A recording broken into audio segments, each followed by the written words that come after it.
اب آپ دیکھیں کہ اللہ کے رسول، میں نے اس سے پہلے بھی عرض کیا تھا کہ اسلام میں ایسا نہیں ہے کہ عبادتیں ہیں، آپ عبادت کر رہے ہیں، نہیں، آپ عبادت بھی کرنا ہے، آپ کو اللہ تعالیٰ کے حقوق بھی بجا لانا ہے، لیکن اس میں آپ کو دنیا کو، لوگوں کے معاملات کو، میریٹل لائف کو، سوشل لائف کو بالکل آپ تیاگ دیں، ایسا نہیں کر سکتے۔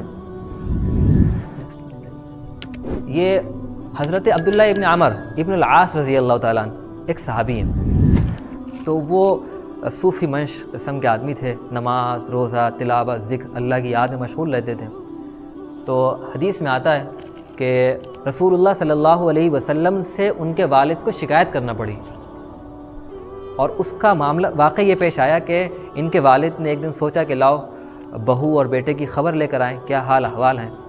تو بہو سے پوچھا کیسا چل رہا ہے، تو انہوں نے کہا کہ آپ کے جو بیٹے ہیں وہ بہت نیک ہیں، دن بھر روزہ رکھتے ہیں اور رات میں نماز پڑھتے ہیں۔ تو والد سمجھ گئے کہ یہاں شکایت ہو رہی ہے، یعنی بات کرنے کا سلیقہ ہوتا ہے، آپ اپنی بات کو سلیقے سے ادا کریں۔ یہاں دیکھیے آپ کتنے سلیقے سے انہوں نے اپنے شوہر کی شکایت کی ہے کہ دن بھر جو ہے وہ روزہ رکھتے ہیں اور رات میں نماز پڑھتے ہیں۔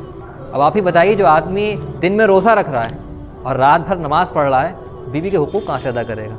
تو انہوں نے بات یہی کہی کہ نیک ہیں، لیکن شکایت کی، تو ان کے والد سمجھ گئے اور اللہ کے رسول صلی اللہ علیہ وسلم سے ان کے والد نے جا کر شکایت کی۔ اللہ کے رسول صلی اللہ علیہ وسلم نے بلایا اور ان سے کہا کہ مجھے اس طریقے کی تمہارے بارے میں خبر پہنچی ہے، یہ بس صحیح ہے؟ انہوں نے کہا ہاں۔ تو اس موقع پر حضور صلی اللہ علیہ وسلم نے فرمایا فَإِنَّ لِجَسَدِكَ عَلَيْكَ حَقًّا، تمہارا جسم کا تم پر حق ہے، وَإِنَّ لِعَيْنِكَ عَلَيْكَ حَقًّا، تمہاری آنکھ کا تمہارے اوپر حق ہے، وَإِنَّ لِزَوْرِكَ عَلَيْكَ حَقًّا، تمہارے پاس آنے والے مہمان کا تمہارے اوپر حق ہے، وَإِنَّ لِزَوْجِكَ عَلَيْكَ حَقًّا، تمہاری بیوی کا تمہارے اوپر حق ہے۔ یعنی آپ کی اپنی ذات، اس کا بھی خیال رکھنا ہے۔ آپ کی آنکھیں، یعنی آپ رات میں سو نہیں رہے ہیں، آنکھوں کا خیال نہیں رکھنا ہے، اس کا بھی خیال رکھنا ہے۔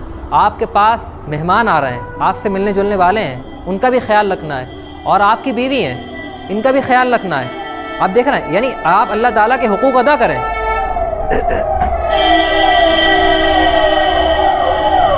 آپ اللہ تعالیٰ کے حقوق ادا کریں، لیکن اس کا یہ مطلب نہیں ہے کہ آپ جو بندوں کے حقوق ہیں، بندوں کے ساتھ جو معاملات ہیں، اس کو اگنور کر جائیں۔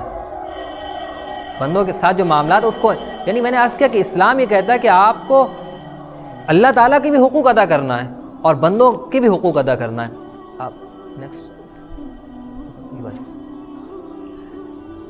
چند صحابی اللہ کے رسول صلی اللہ علیہ وسلم کے پاس آئے، تو حضور صلی اللہ علیہ وسلم اس وقت گھر پر موجود نہیں تھے۔ حضرت عائشہ رضی اللہ تعالیٰ عنہا سے ان کی کنورسیشن ہوئی، تو حضرت عائشہ رضی اللہ عنہا سے انہوں نے پوچھا کہ حضور کا ڈیلی روٹین کیا ہے؟ تو حضرت عائشہ رضی اللہ عنہا نے بتایا کہ حضور کا ڈیلی روٹین یہ ہے، یعنی یہ حضور کے عبادتیں ہیں، یہ حضور کے معمولات ہیں۔ تو ان کو ایسا محسوس ہوا یہ تو بہت کم ہے، اور انہوں نے یہ کہا بھی کہ حضور تو بخشے بخشائے ہیں، کہاں حضور اور کہاں ہم لوگ۔ تو اس میں سے ایک صاحب نے کہا کہ میں دن بھر میں ہمیشہ روزے رکھا کروں گا، ایک آدمی نے کہا کہ میں رات میں نمازیں پڑھا کروں گا، اور ایک آدمی نے کہا کہ میں شادی نہیں کروں گا، عبادت کیا کروں گا، اور یہ بات وہ کہہ کر چلے گئے۔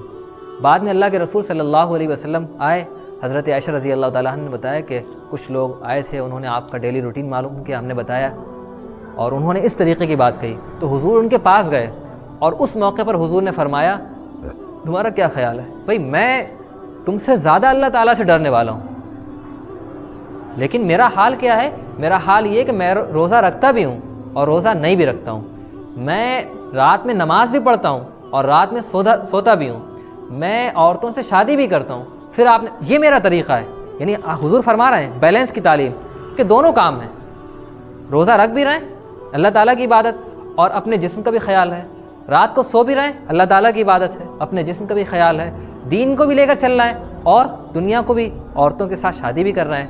اور حضور نے فرمایا یہی میرا طریقہ ہے، فمن رغب عن سنتی فلیس منی، اور جو میرے طریقے پر نہیں چلا تو وہ حقیقت میں میرا فالوور نہیں۔ تو یہ بھی ایک مثال اس بات کی کہ حضور صلی اللہ علیہ وسلم ہمیں ماڈریشن کی تعلیم دے رہے ہیں، بیلنس کی تعلیم دے رہے ہیں کہ دین اور دنیا دونوں کو ساتھ میں لے کر چلنا ہے۔ اور اس کی آپ دیکھیں گے بہت سی مثالیں آپ کو حضور صلی اللہ علیہ وسلم کی سیرت میں، قرآن میں اور حدیث میں مل جائیں گی کہ اسلام جو ہمیں جس چیز پر بہت زیادہ فوکس کرتا ہے وہ ہے ماڈریشن، بیلنس کی تعلیم. اور دوسرے مذہب کے اندر آپ نے دیکھا کہ وہاں یہ تصور قائم کیا گیا اور یہ پرسیپشن کریٹ کیا گیا کہ اگر آپ خدا کا قرب چاہتے ہیں تو پھر آپ کو یہ سب کچھ تیاگ دینا ہوگا. اور دوسرا جو پرسیپشن قائم کیا گیا کہ دنیا آخرت کچھ نہیں ہے، خدا کوئی چیز نہیں ہے، بس آپ لذتیں اٹھائیے.